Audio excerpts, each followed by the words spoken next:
Nuestro bien es nuestros dones, nuestros talentos, nuestras habilidades. ¿Y qué voy a hacer con ellos? Voy a hacerle a alguien bien. Porque bien no es bien hasta que lo hace bien. O sea que si yo tengo un don para poder servir a otro y no lo hago, ya no se convierte en bien, se convierte en ¿qué? En mal. Por eso dijo Santiago, el que sabe hacer lo bueno y no lo hace, le es pecado. O sea, yo tengo un don y lo necesita mi hermano o mi hermana, pero le digo, no, me da pereza, hoy no quiero. Mal. Se convierte ¿qué ese bien? En mal. Entonces todos de un mismo sentir en cuanto a sumergirnos en la oración, la adoración y la palabra. Todos del mismo sentir en cuanto a hacer bien con nuestro bien. Y todos del mismo sentir en lo que yo le dije desde los últimos tiempos del 2016. En el 2017, ningún desempleado entre nosotros. En el 2017, ningún enfermo entre nosotros. Nosotros queríamos buscarlos a los hospitales, aquí no hay enfermos. Amén, Señor. En el 2017, todos cultivando una cultura de ahorro. Amén. Y aquí voy a hacer la evaluación de una vez. ¿Cuántos empezaron a ahorrar ya? Levánteme la mano. No me diga yo quisiera ahorrar. No, ya empezó en enero. Ok, entonces escuche lo que le voy a decir. Nosotros tenemos 4 ahorros. Ahorro yo, ahorra mi esposa, ahorra mi hijo y ahorra mi hija. Y 2 marranos. Uno de monedas de 500 y otro de 1000. ¿Cuántos tienen marranos ya para este año? Ok, muy bien. Esta sí me gusta. Sí me gusta. Tengo 3. 3 de marranos, muy bien. El de mi tía y el mío. Y el tuyo. Y el que quiere comprar marrano también para el 24, también compra marrano. Pero cultura de ahorro. Todos ahorrando. ¿Cuántos dicen amén en eso? Y otra cosa que dijimos más, ¿sí? Ningún enfermo, ningún desempleado, todos cultivando una cultura de ahorro, todos haciendo bien con nuestro bien, todos sumergidos en la oración, la adoración y la palabra. ¿Por qué sumergidos en la oración, la adoración y la palabra? No por un asunto religioso, sino porque ahí vamos a recibir instrucciones para el día a día. Porque ¿de dónde viene la instrucción de Dios para su día a día? De la palabra. Ahora, vamos a pasar los otros 6 rápido. Ser todos de un mismo sentir. 2, compasivos. 3, amándonos fraternalmente. O sea, ¿somos una qué? Una familia. No somos un club social ni una cooperativa. ¿Somos qué? Familia. Y número 4, misericordiosos. Eso significa, yo quiero saber qué sientes tú con los zapatos que tienes. Porque yo sé que si la estás pasando mal, yo no voy a poder estar en completa paz. ¿Qué puedo hacer aparte de orar? ¿Cuántos dicen amén? Número 5, amigables. Amigables, no enemigables, sino ¿cómo? Amigables. Que usted sienta que aquí tiene un amigo y tiene una familia. No importa cuando nos multipliquemos, esto no va a cambiar. ¿Ok? Número 6, esta es muy chévere. No devolviendo mal por mal, ni maldición por maldición. ¿Alguien lo maldijo? Bendígalo. Devuélvale con bendición. Y mire la última, la 7. Bendición. Bendición. Ahora dígamela sin mirar. Ser todos todos sabemos que en las casas hay un espacio para ser equipados y entrenados. Vamos a buscar la casa que nos quede más cerca. Ay, reúnan en las casas que yo voy el domingo. No, todos de un mismo sentir. ¿Cuántos dicen yo abro mi casa para tener un espacio allí para orar, adorar o estudiar la palabra? ¿Ok? Ser todos de un mismo sentir. 2, compasivos. 3, amándonos fraternalmente. 4, misericordiosos. 5, amigables. 6, no devolviendo mal por mal, ni maldición por maldición. Y 7, bendiciendo. A partir de hoy, cada vez que usted abre sus ojos, Señor, permíteme ser de un mismo sentir con mi familia. Obviamente comenzando con su familia de sangre. Esposo, en un mismo sentir con su esposa. Padres, en un mismo sentir con sus hijos. Para que usted sea del mismo sentir, tiene que recoger su esposo y sus hijos. Vamos a orar. Pongamos la semana delante del Señor. ¿Ok? No el esposo por un lado, el esposo por otro, el hijo por otro, el otro por otro. Nunca, no se encuentran ni para desayunar, ni almorzar, ni comer, ni para nada. Y luego de un mismo sentir como familia espiritual.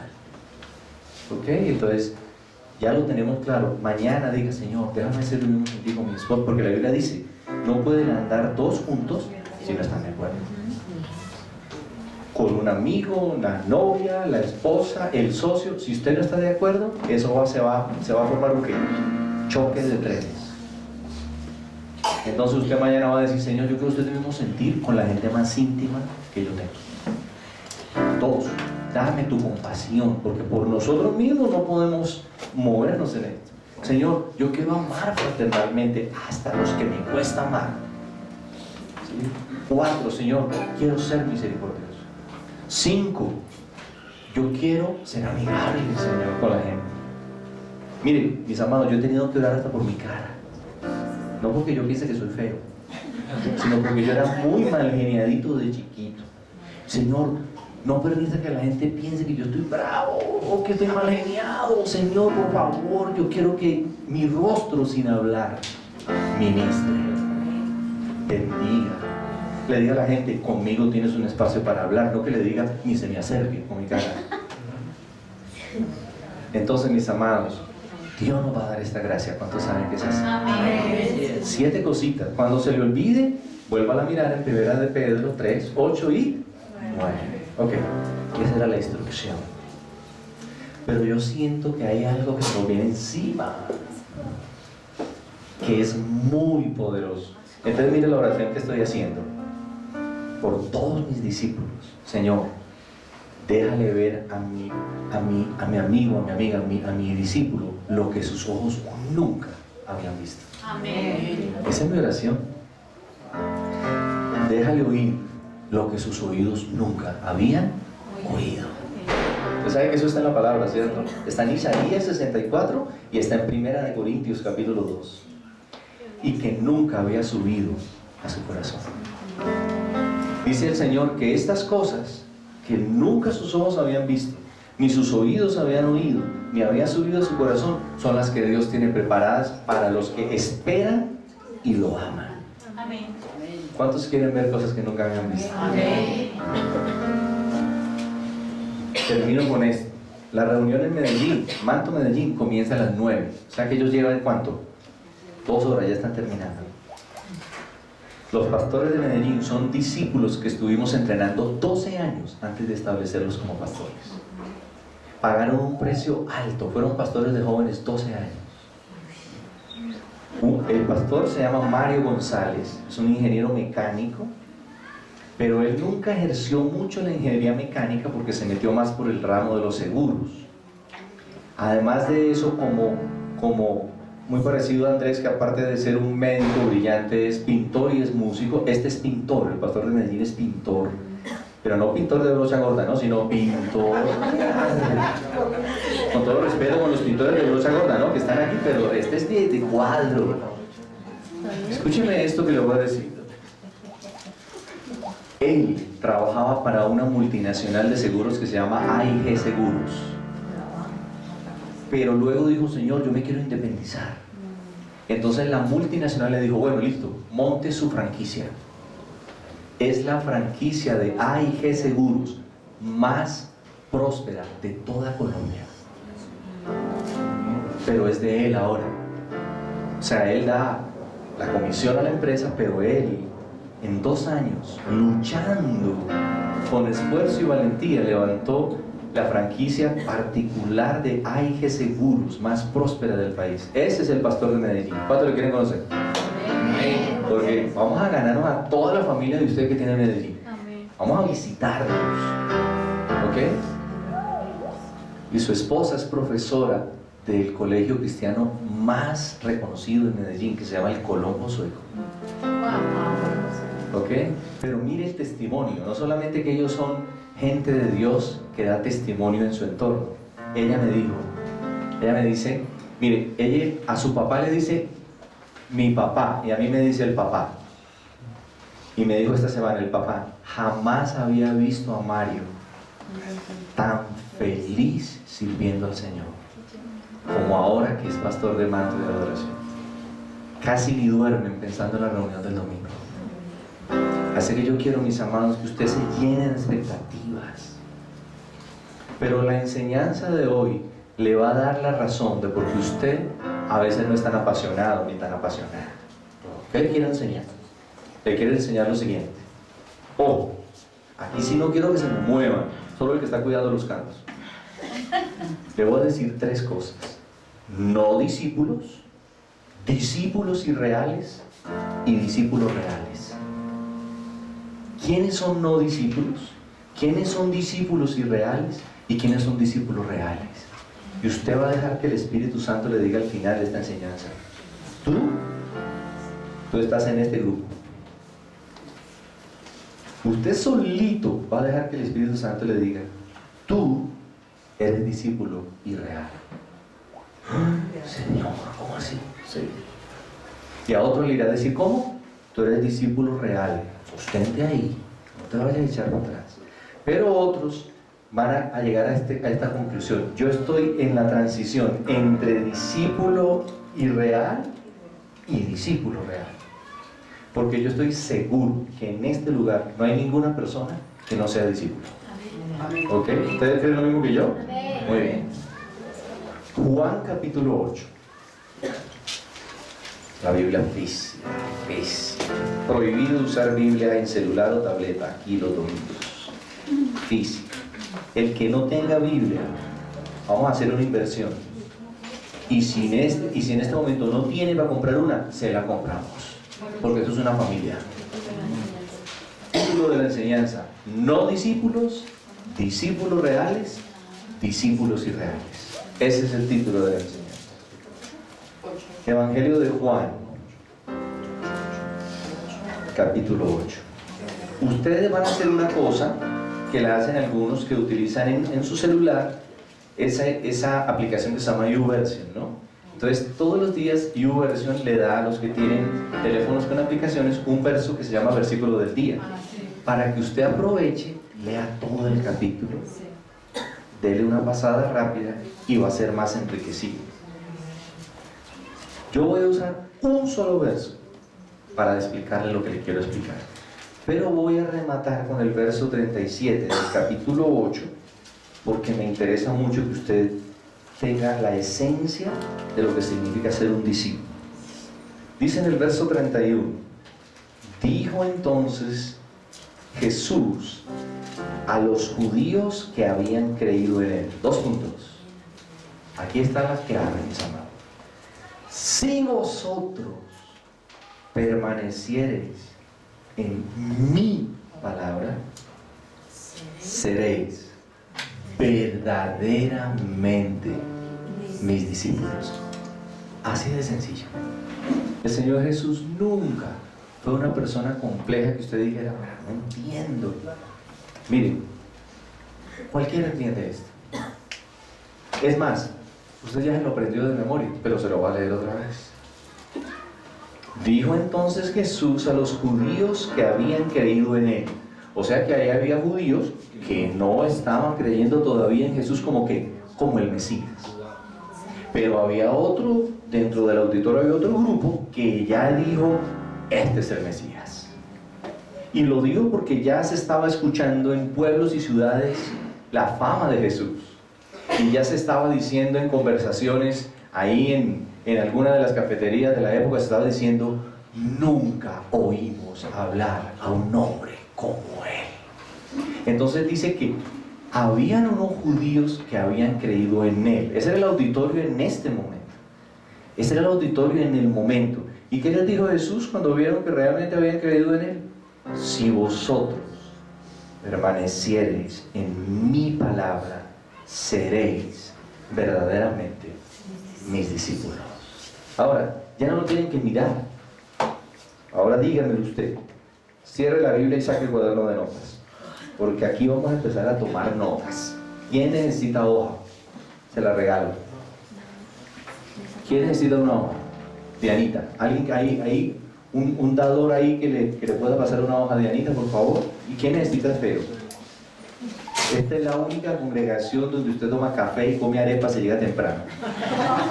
Y donde aquí le facilitamos las cosas. Ok, el que necesita un lapicero, levante la mano. El que necesita hoja, levante la mano. Allá, de Anita, atrás. Muy bien. Ahora, dígamelo usted.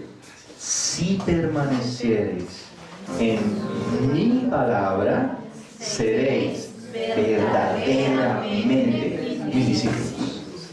Un solo verso. Vamos a hacer así con ese verso, mira, así. Sácale jugo. Vamos a sacarle lo mejor que tiene. Vuélvamelo a decir.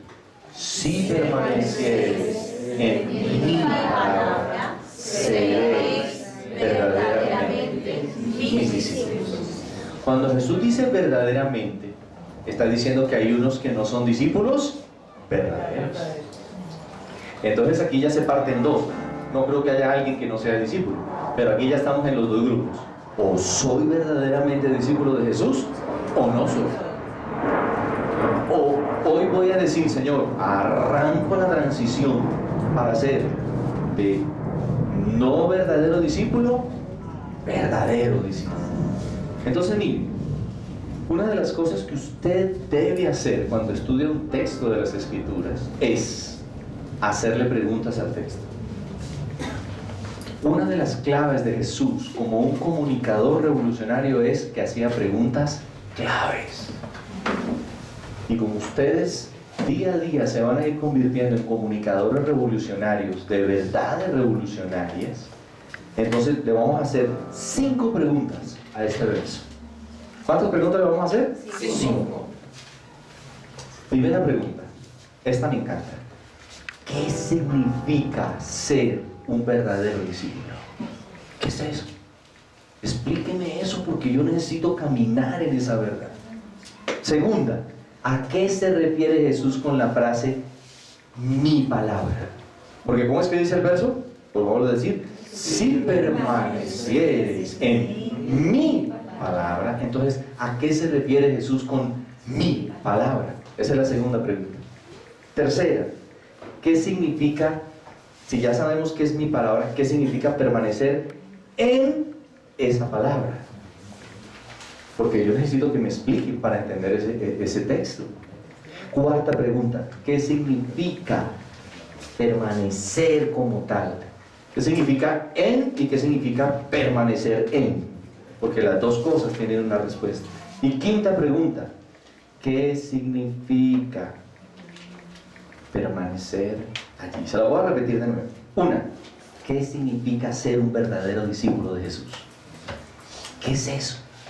¿A qué se refiere Jesús con la frase mi palabra? ¿Qué significa estar en, solamente esa palabrita, en, que es una qué? Una proposición que significa ¿qué? Dentro. ¿Qué significa? ¿Dónde estás? En mi casa. ¿Qué significa? Que usted está ¿dónde? Adentro de la casa. Entonces, ¿qué significa estar en mi palabra? Ya obviamente que ustedes ya están intuyendo. ¿Qué significa? Significa estar sumergido en ella. Significa esto. Significa esto. Préstame un potit de estos, una idea de esta. ¿Qué significa que usted está en la palabra? ¿Sí? Significa que este es usted, que esta es la palabra, significa que usted está ahí. ¿Sí? Porque, ¿cuál es la diferencia entre un judío? ¿O por qué prospera un judío? Porque para un judío, la palabra no es una parte de su vida, es su vida. Es todo. ¿Cómo entiende usted que la educación de un niño judío está basada en primaria y en bachillerato, en los primeros 5 libros de la Biblia que nosotros leemos? ¿Qué significa eso? Que ellos están en ¿qué? Dentro de las Escrituras. La palabra es ¿qué? Su vida. Nosotros a veces tenemos la palabra, el tiempo, el espectador, vanidades, Cosmopolitan, telenovelas, y estas 5 son más importantes que esta. Pueden decir amén o ayayay. Cualquiera de las dos está bien. ¿Sí? Si usted dice, no, yo estoy en la palabra, diga ¿cómo? Amén. Pero si usted dice, no, yo estoy como lejos de la palabra, ¿cómo dice? Ayayay. El Señor me está hablando. Primera pregunta, ¿qué significa ser verdaderamente discípulo? ¿Sí? Literalmente, la palabra verdadero ahí significa real, significa genuino, ¿sí? Y lo que el Señor está diciendo es que hay discípulos reales y hay otros irreales, unos genuinos y otros que no son genuinos, unos auténticos y otros que no tienen ese sello de autenticidad, ¿sí? Entonces, nosotros escuchamos esto, ¿sí? Muchas veces, ¿sí? Nosotros escuchamos que empezamos como incrédulos, pasamos a creyentes y luego nos convertimos en discípulos. Quiero decirle que Jesús nunca dijo eso. Jesús nunca dijo, bueno, tienes que ir pasando por todas las categorías, ¿no? Primero estás incrédulo, luego dices, sí, Señor, yo te recibo, yo te amo, yo quiero estar contigo, entonces ahí te conviertes en creyente. Y luego sigues el curso, primero Fundamentos 1, 2, 3, y ahí sí te conviertes. Jesús nunca dijo eso.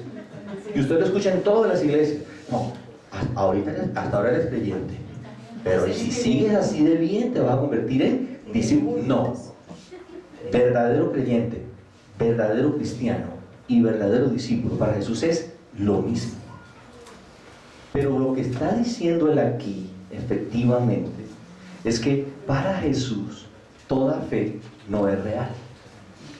O sea, hay una fe que no es real, porque realmente agarró a Jesús por encima, por la superficie, y agarró la palabra de Dios, y lo único que hace, ¿sí?, es traerla, y el Señor nos dice, nunca se apartará de tu brazo este libro de la ley, nunca. No, Josué 1:8 dice, nunca se apartará de tu boca.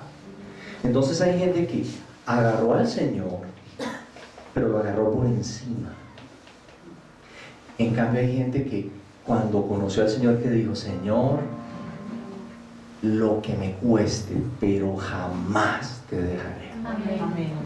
Y ese pacto, no es que usted diga, uy, este sí está comprometido, es que el Señor primero se lo dijo a usted, nunca te dejaré, ni te desampararé.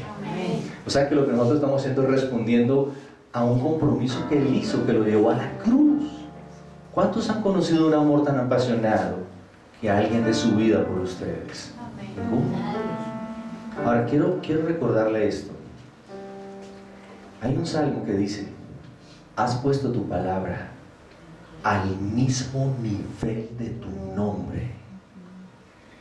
O sea que aquí no estamos hablando de un simple libro, mis amados. Estamos hablando de algo muy poderoso. Usted sabe que hay un verso en la Biblia que dice que no hay otro nombre dado a los hombres en el cual podemos encontrar salvación sino el nombre de Jesús. Y dice que en un día toda rodilla se doblará y toda lengua confesará que ese nombre es sobre todo nombre. ¿Cuál nombre? Jesús, el Hijo del Dios viviente. ¿Usted cree eso, cierto?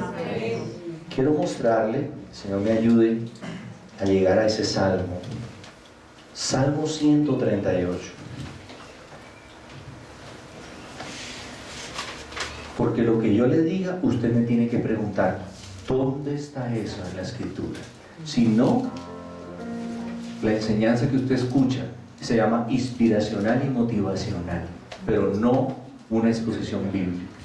¿Dónde dice que Él ha puesto su nombre y su palabra al mismo nivel de su nombre? Salmo 138, verso 2. Me postraré hacia tu santo templo y alabaré tu nombre por tu misericordia y tu fidelidad, porque has engrandecido tu nombre y tu palabra sobre todas las cosas. Mis amados, no hay ninguna palabra de ningún hombre que esté por encima de esta palabra. Amén. Ninguna. Entonces, ¿qué significa ser un verdadero discípulo? Significa que hay un discipulado que es simplemente externo, por encimita. Entonces, no hay profundidad ni en el conocimiento de Dios, ni hay profundidad en el conocimiento de la palabra. Pero hay otro discipulado que se va hasta la raíz. Entonces usted dice: Señor, yo quiero conocerte en todas tus facetas. Quiero ir profundo, echar raíces. Ese se llama discipulado y discípulo verdadero. Mis amados, no rasquemos más la superficie. No juguemos más a hacer snorkel. ¿Cuántos saben qué es snorkel? Cuando usted alquila la careta y le dan una caretica ahí con un palito para que no se ahogue, pero usted, donde usted meta el palito debajo del agua, se le llenó de agua la careta. Eso es snorkel. Hay gente que quiere con el Señor solo hacer snorkel por la superficie, pero cuando Dios dice verdadero discípulo, está hablando de uso de aguas profundas. Robert Ballard, el científico que encontró el Titanic, dio una conferencia en esta conferencia anual que hacen en varios países, que se llama conferencia de TED, que se llama Tecnología, Educación y Diseño, y dijo: lo que la NASA recibe para investigar lo que hay arriba de nosotros, alcanzaría para que nosotros, los científicos que investigamos hacia abajo, pudiésemos investigar miles de años un universo que hay debajo del agua y que nadie conoce. Ese hombre encontró a más de 1000 metros de la superficie el Titanic. Entonces, mis amados, no más por la superficie en nuestro cristianismo, no más por la superficie en la palabra, porque de eso estamos llenos. Pero Jesús quiere saber, como dijo: el que no es conmigo es contra mí. O me voy con todo, mis amados, o no me meto. Porque usted ha escuchado un texto que dice: mira, yo quiero que me digas si eres frío o caliente, o estás lejos del Señor, totalmente lejos de Él, o estás con todo, más castizo, con alma, vida y sombrero, con todo y cuésteme lo que me cueste. Cuando yo conocí a Jesús, tenía 18 años, voy a cumplir 52. No se me dona, ¿cierto? A la semana, toda mi familia pertenecía a la tradición religiosa del continente, porque somos un continente religioso. Siendo un bebé de 8 días, pero mi padre espiritual, que hoy es el esposo de mi hermana, para que se vaya haciendo cuentas hasta dónde fue la cosa, ¿no? Mi padre espiritual me lo explicó también en una hora. Yo dije: Señor, y si me cuesta servirte, si servirte me cuesta irme de mi casa, porque en mi casa me dicen que aquí no se puede, me voy. A donde sea me voy, pero aquí jamás yo me echaré para atrás. Y al mes, toda mi familia llegó a los pies de Jesús. Todos llegaron a los pies de Jesús. ¿Qué significa ser verdaderamente discípulo de Jesús? Es entender por lo menos 3 cosas. Significa que yo ya no estoy bajo la ira de Dios. Escuche esto. Porque en la cruz del Calvario mis pecados fueron ¿qué? Perdonados. Porque yo fui justificado. Porque siendo un pecador, Cristo tomó el lugar de pecador y me dio a mí el lugar de justo. Un verdadero discípulo entiende esto. Entiende, 1, que la ira de Dios ya no está sobre él. ¿Sí? Entiende que sus pecados fueron ¿qué? Perdonados. Los que ya cometí, los que estoy cometiendo y los que voy a cometer. Por eso cuando peco, no es que como ya fui perdonado, entonces ahora sí ya no tengo esperanza. No. La Biblia dice: ahora pues, ninguna condenación hay ya más para los que están en... ¿Y qué significa en? Dentro de Cristo y su obra de salvación. Pero ¿qué otra certeza tiene usted cuando es un verdadero discípulo? Yo tengo en Cristo Jesús vida eterna por creer. No me lo tengo que ganar con obras.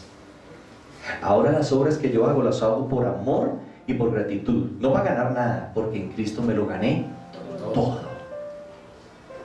Así es que, mis amados, si había hasta este día alguna condenación cuando usted pecaba, ahora usted, como un verdadero discípulo, dice: Señor, 1, ya la ira de Dios jamás estará sobre mí. 2, mis pecados fueron perdonados. 3, tú tomaste mi lugar y cargaste mi pecado en la cruz, me justificaste.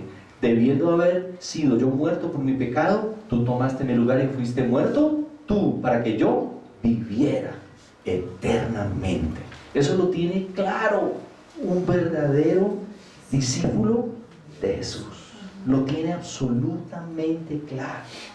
¿Qué más tengo claro? Se lo voy a decir en un verso, porque todo esto tiene una base. ¿Sí? Juan capítulo 10, verso 29. Como aquí todos son discípulos, lo que estamos definiendo ya no es si somos discípulos, sino somos discípulos ¿qué? Irreales o reales. Pero todos son discípulos, o sea que todos son ovejas. Alguien dijo que nos decían ovejas, porque a veces lo único que hacemos en la oración es: Señor, dame, bendíceme, avívame. Y mira lo que dice el Señor de las ovejas: mi Padre que me las dio. Están hablando de usted aquí. ¿Quién es mi Padre que me dio las ovejas? Dice Jesús. ¿Es mayor que quién? Que todos. Diga: mi papá es mayor que todos. Dígalo con confianza. Diga: mi papá es el dueño del mundo, del oro y de la plata. Siempre me acuerdo de Julio cuando digo eso, pero bueno. Del chivo y de la chiva. Sí, Señor, muy bien. Es mayor que todos y nadie. Si usted es un verdadero discípulo, te dice: nadie me puede arrebatar de la mano de mi Padre. ¿Cuántos dicen amén a eso? Wow.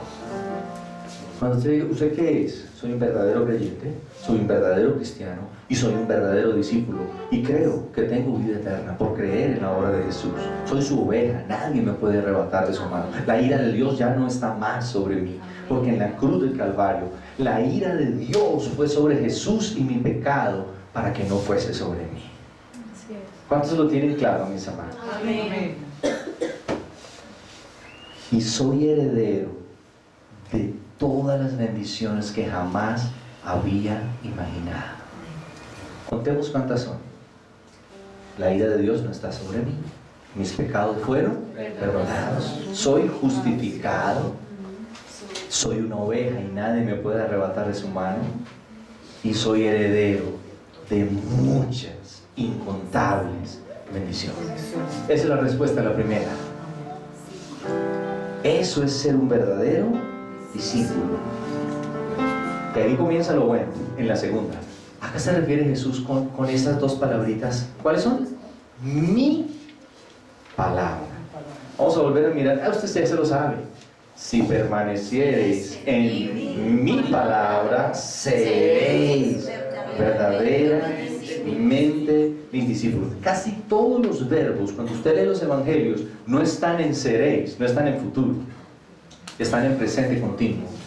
Los verbos en presente continuo son los que terminan en ando, endo, indo. Entonces, si usted lo puede parafrasear, dice: si siguen permaneciendo en mi palabra, seguirán siendo todo el tiempo verdaderamente mis discípulos. ¿Qué significa mi palabra? ¿Sí? Mi palabra ahí significa el conjunto de todas las palabras de Jesús. Pero mis amados, todas. Hoy cantamos, acabamos de cantar cinco maneras en que Dios revela su nombre, y no son las únicas 5, y fueron anunciadas desde Isaías 9. ¿Y qué dijo Isaías allí? Vendrá un Salvador. Ustedes saben que es su Salvador hoy, su Señor y Salvador, y ese Salvador es admirable. ¿Qué más? Consejero, Dios fuerte, y si no sabían, en el hebreo Dios fuerte significa mi héroe.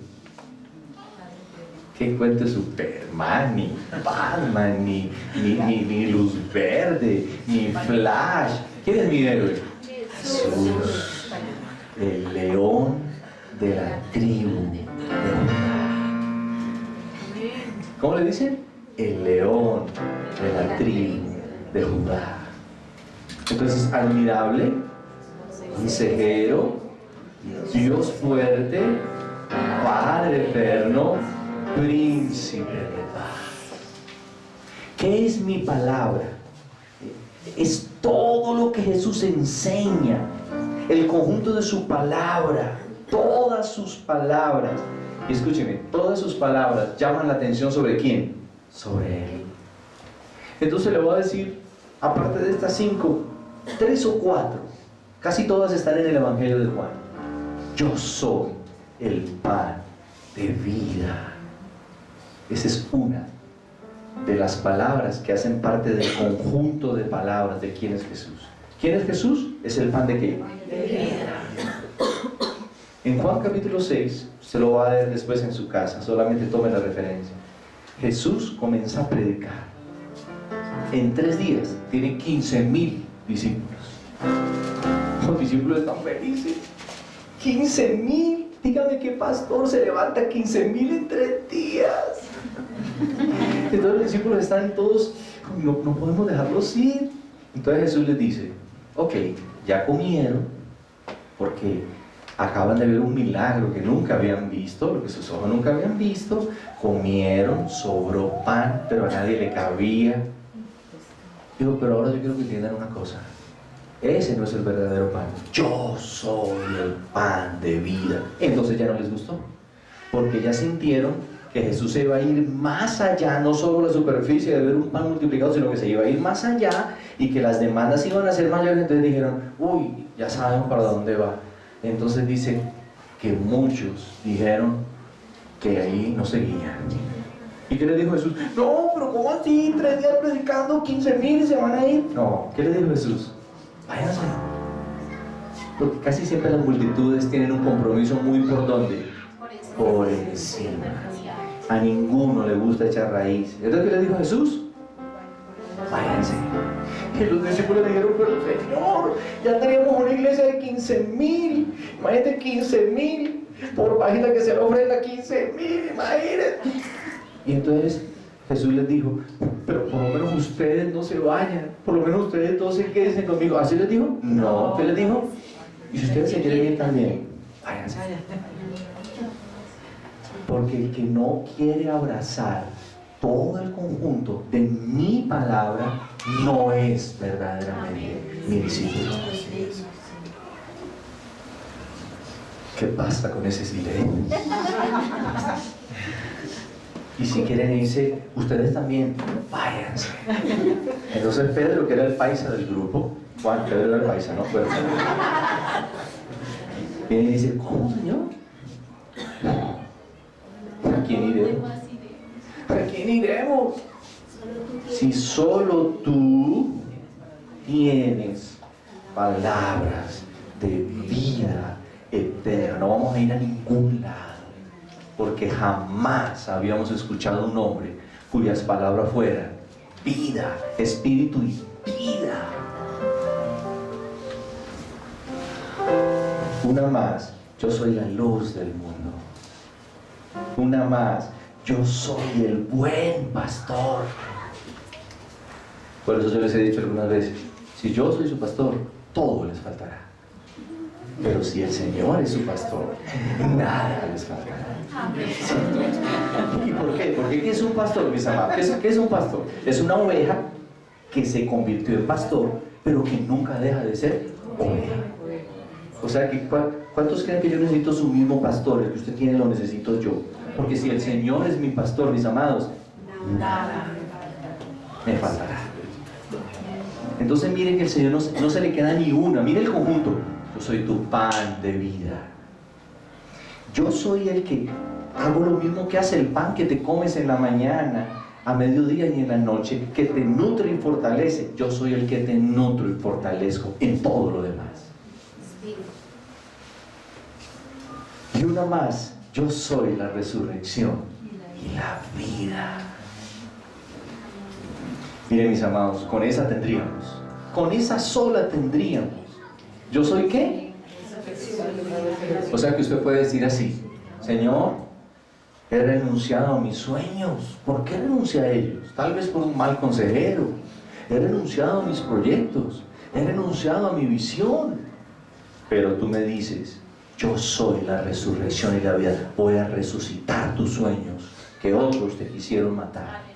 Voy a resucitar ese don y ese talento. Por eso dijo Pablo: aviva el fuego del don de Dios que hay en ti. No dejes que nadie lo apague. Entonces Jesús es el que ¿qué? El que resucita mis dones y talentos. La resurrección y la vida. Entonces, ¿cuál es la respuesta a qué se refiere Jesús con la frase mi palabra? A todo el conjunto de sus palabras.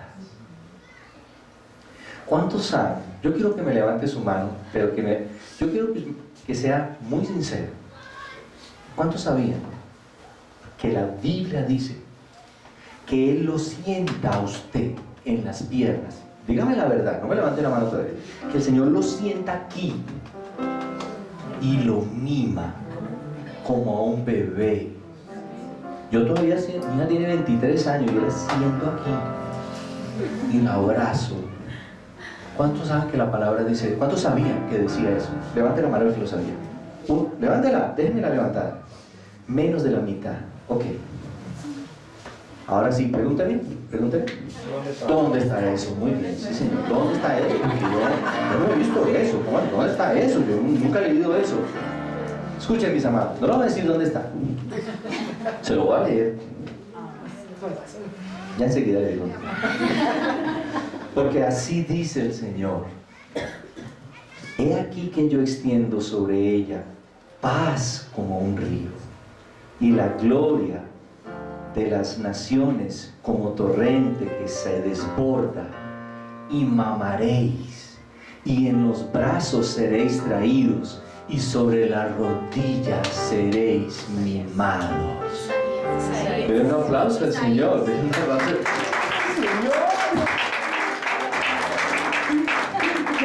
Señor, yo tan grande me vas a sentar. Sí, porque tú eres mi bebé. Yo te voy a sentar aquí. ¿Cuántos dicen gracias, papá? Cuando usted esté triste, usted le puede decir al Señor: gracias, papá, porque tú me sientas en tus rodillas y me mimas. Entonces, ahora, Isaías 66:12. Ahora usted nunca va a decir: ay, yo quisiera, Señor, que me sentaras en tus rodillas y me mimaras. Pero pues como eso lo dice la Biblia, sí lo dice. Pero para que usted sea un verdadero discípulo, tiene que empaparse de todo el conjunto, hasta el tope, lleno de la palabra del Señor.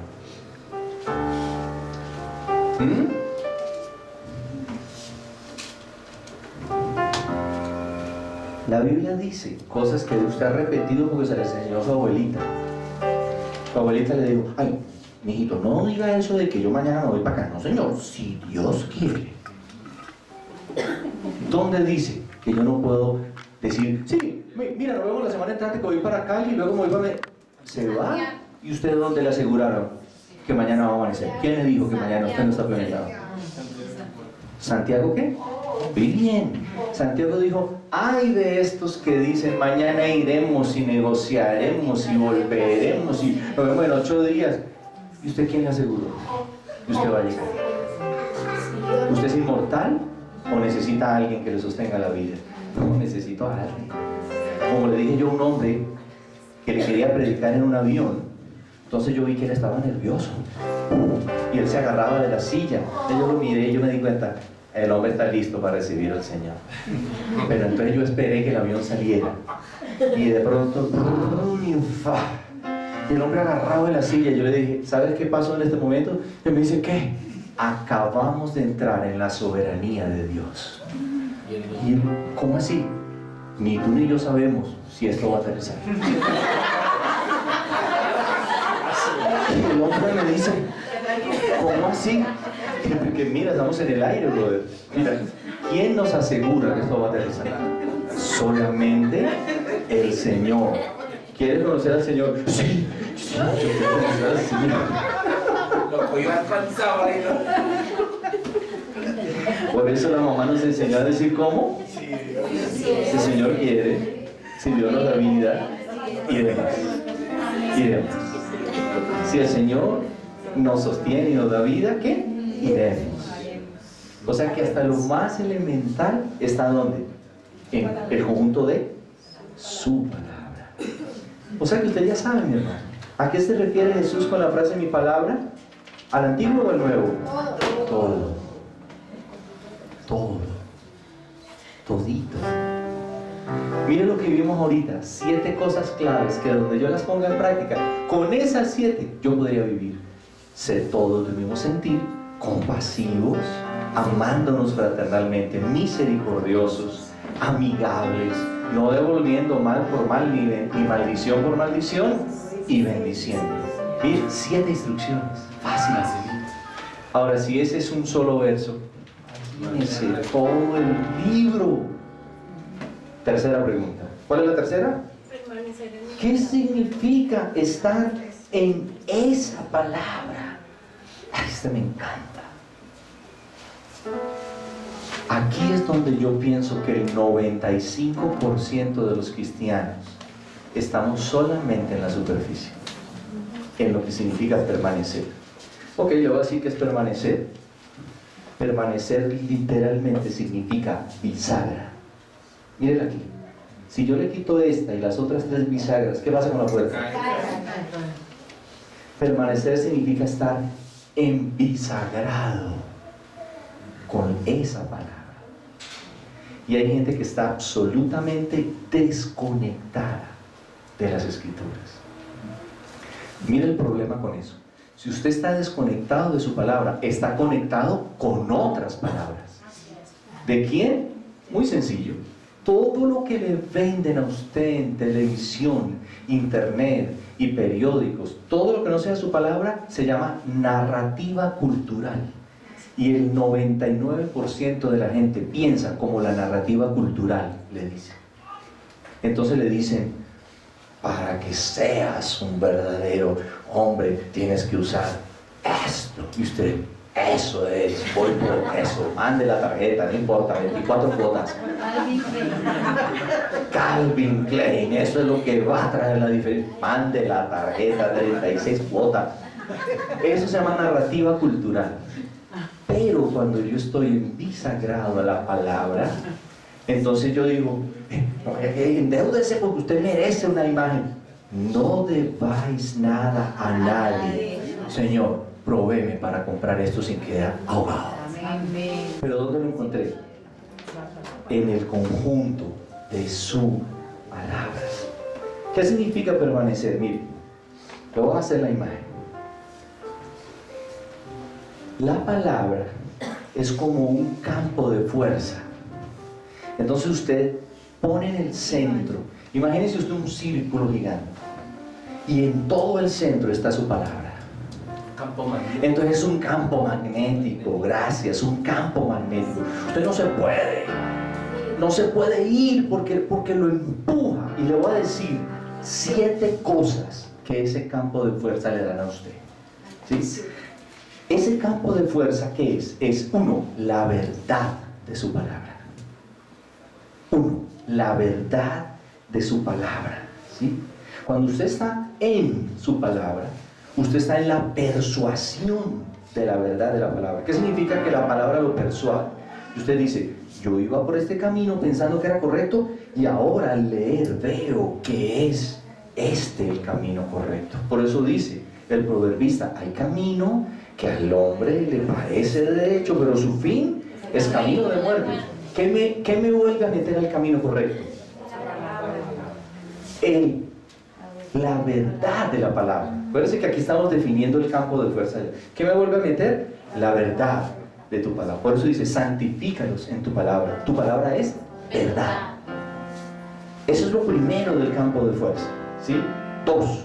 Ese campo de fuerza incluye la belleza de la palabra. No solo la verdad, sino la ¿qué? La belleza. ¿Sí? Y esto significa la belleza moral, espiritual. ¿Sí? No la belleza del estilo literario, sino la belleza que comienza a transformar mi vida. Y soy retenido por la belleza de su palabra. O dígame, ¿quién no cree que esto es hermoso? Dice, seréis como árbol plantado junto a corrientes de aguas, que da fruto a su tiempo y su hoja no cae, y todo lo que hace prosperará. Y yo les enseñé que prosperar significa avanzar. Entonces hay gente tan pobre, que lo único que tiene es plata. Pero aunque tienen plata, ya la columna no les da, o sea que no avanzan físicamente.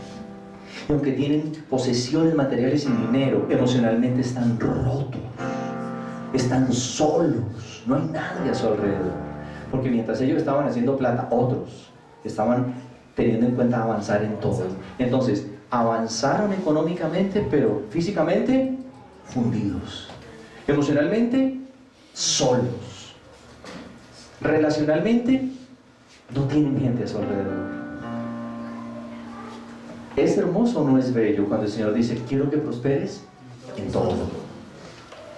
Entonces, 1, la verdad de su palabra. 2, la belleza de su palabra. Soy atraído por ella.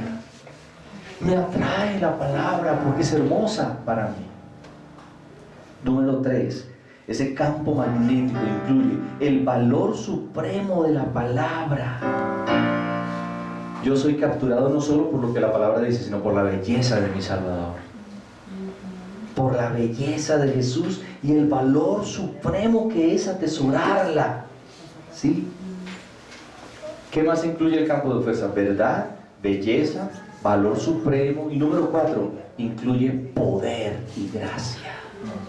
¿Poder y qué? Gracia. Cuando usted está en la palabra, ¿qué siente? Paz. Tiene el poder para llenar su vida. Si está en angustia, ¿de qué? De paz. Entonces, cuando usted está ansioso, la palabra ansiedad es que usted está preocupado o por su pasado o por su futuro. ¿Y qué dice la palabra cuando usted está ansioso? Echa toda vuestra ansiedad sobre mí, porque yo tengo cuidado de ti. Amén. Amén. Tengo en quién echar mi ansiedad. Eso se llama el poder y la gracia. Cuando usted confía en su palabra, la palabra le da esperanza. Amén. Entonces dice, Señor, si me siento solo, he aquí, no se adormecerá ni dormirá el que lo ama. Oh, wow, Señor, tú estás conmigo, aunque no te sienta, aunque no te vea, ahí estás. Y me pones en las rodillas y me llenas de paz, no como el mundo la da, sino una paz aún en medio de la tormenta. Entonces dígame los 4, verdad de su palabra, la belleza de su palabra, el valor supremo de su palabra, el poder y gracia de su palabra, y otra cosa que incluye ese campo magnético.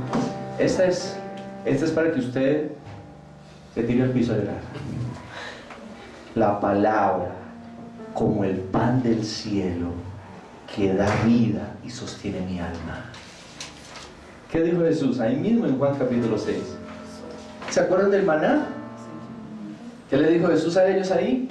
¿Se acuerdan del maná? Ah, sí, que en el desierto no había que comer y caía. Porque dicen que parecía un patacón, ¿no? Parecía un patacón pisado. Entonces empezó a caer como patacón y ellos comieron y comieron durante 40 años. Entonces Jesús les dice, ¿se acuerdan del maná? Sí, claro, cada mañana íbamos a recogerlo. No. Eso era una figura. Yo soy el maná que descendió del cielo. Entonces mire cómo el conjunto de su palabra, todo apunta a Él.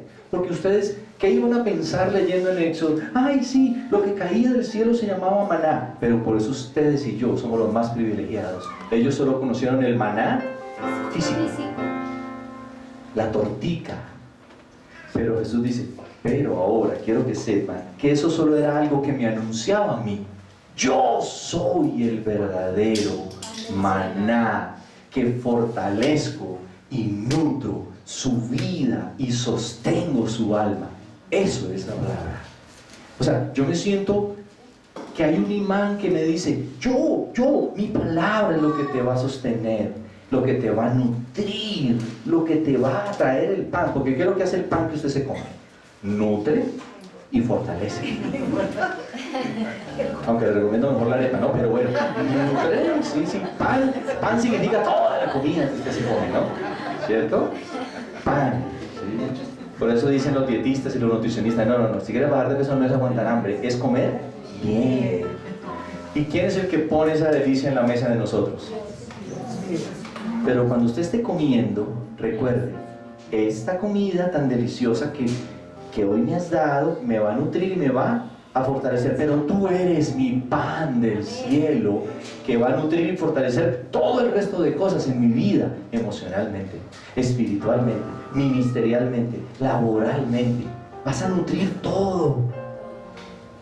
Y por último, mi hermano, ese campo de fuerza es la palabra como el agua viva. La palabra es comparada con el agua, ¿sí? Porque cuando estoy en su palabra, ¿soy qué? ¿Qué hace el agua, mis hermanos? Refresca. ¿Y qué más hace? Limpia. ¿Me quita qué? La sed. Entonces, cada vez que usted abre el libro, es refrescado. Por ejemplo, hay gente que arranca a orar aquí. Esto me encanta. A las 2 de la mañana. Tengo un turno en la casa de adoración que va de 2 a 4, de lunes a domingo. Hay gente a las 2 de la mañana, mientras usted está roncando, ya hay gente que está orando por usted. ¿Cuánto le dan gracias a Dios por eso? Ay, Señor, a las 2 yo estoy fundido, estoy en el cuarto nivel de sueño.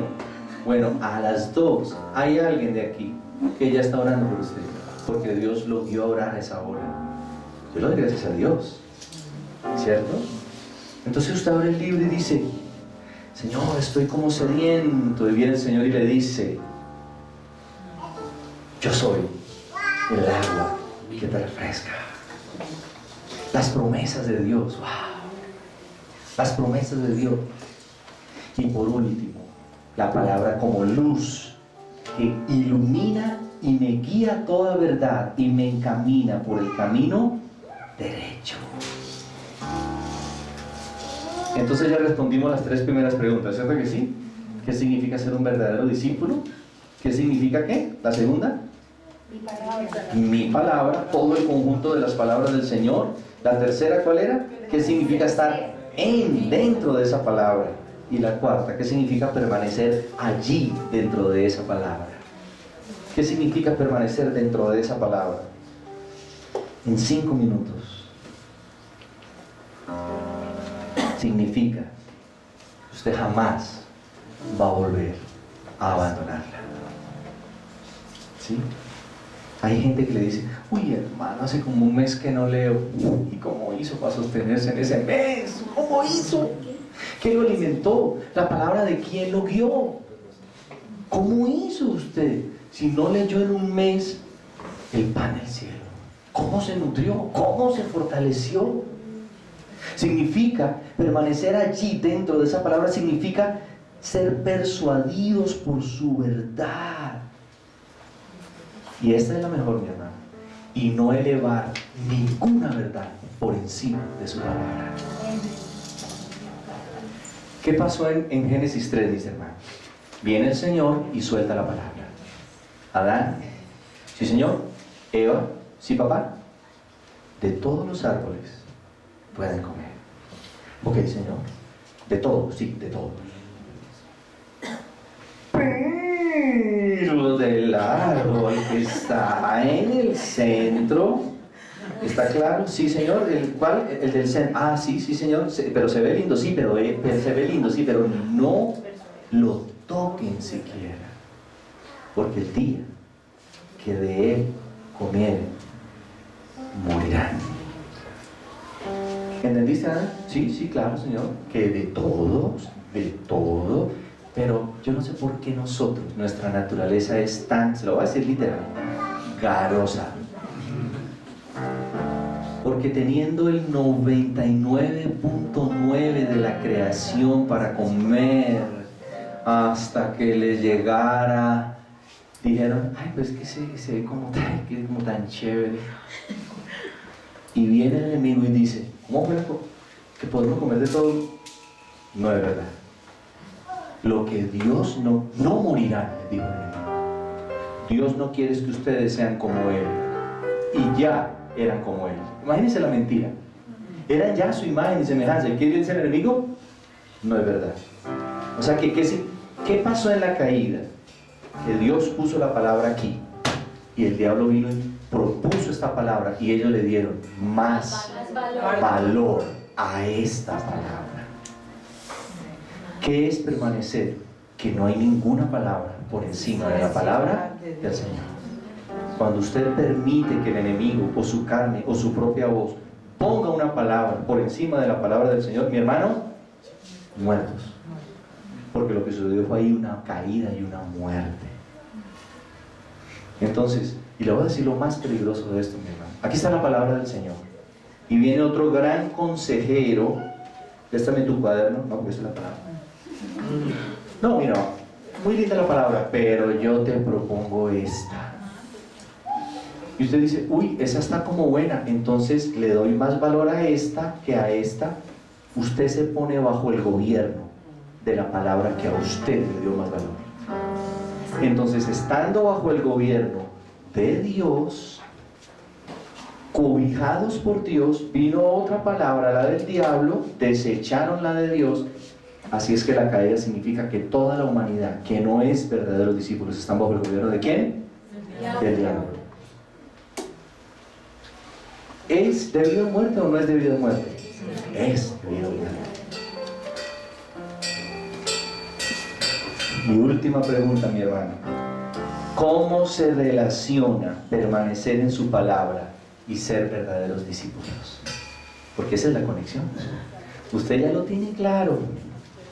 A buen entendedor, pocas palabras.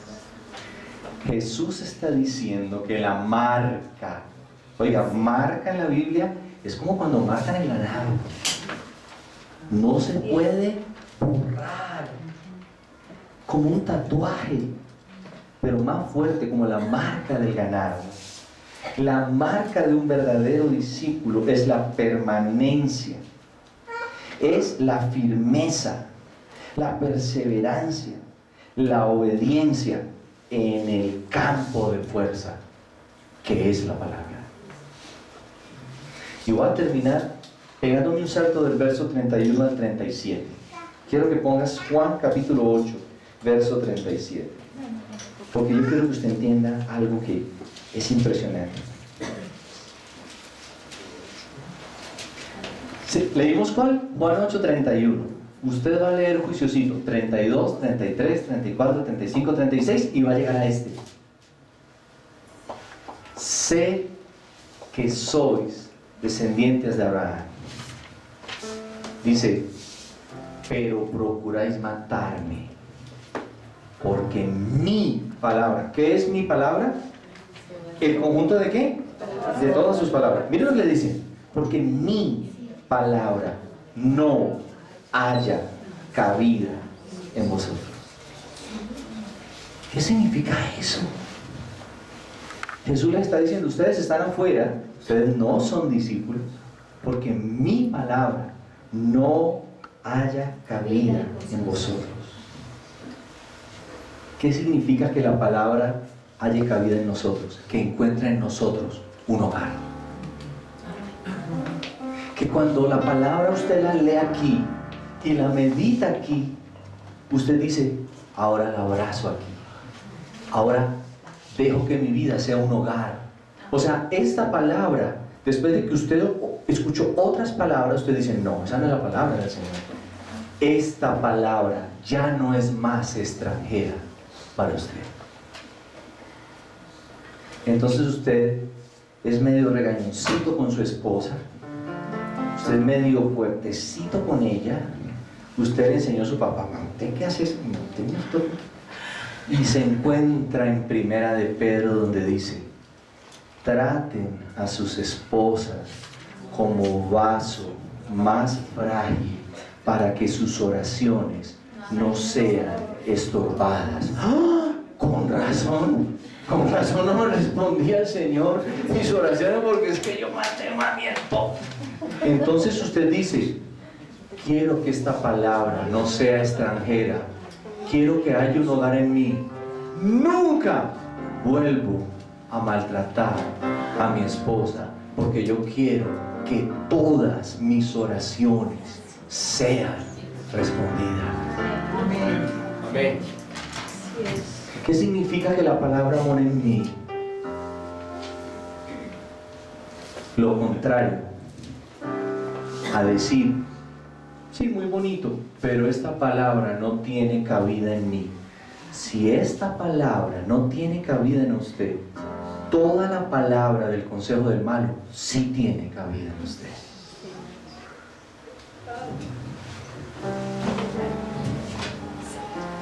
Y termino con esto, mis hermanos. Las palabras de Jesús no moran en mí sin efecto. Moran en mí y me cambian, me transforman. Porque el Evangelio es cambiar al débil en fuerte. Es una vida como la vida de Jesús, pero eso solo se logra cuando yo abrazo la belleza de su palabra.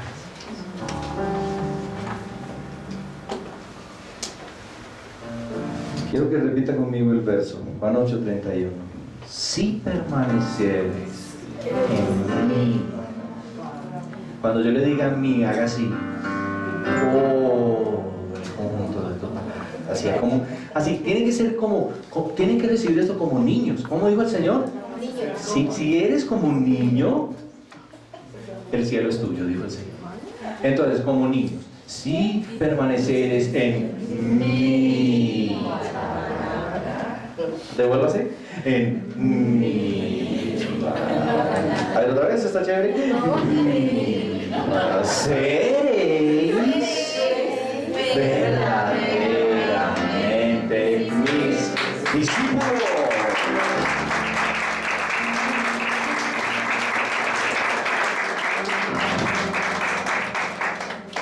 Ahora la pregunta del $1.000.000.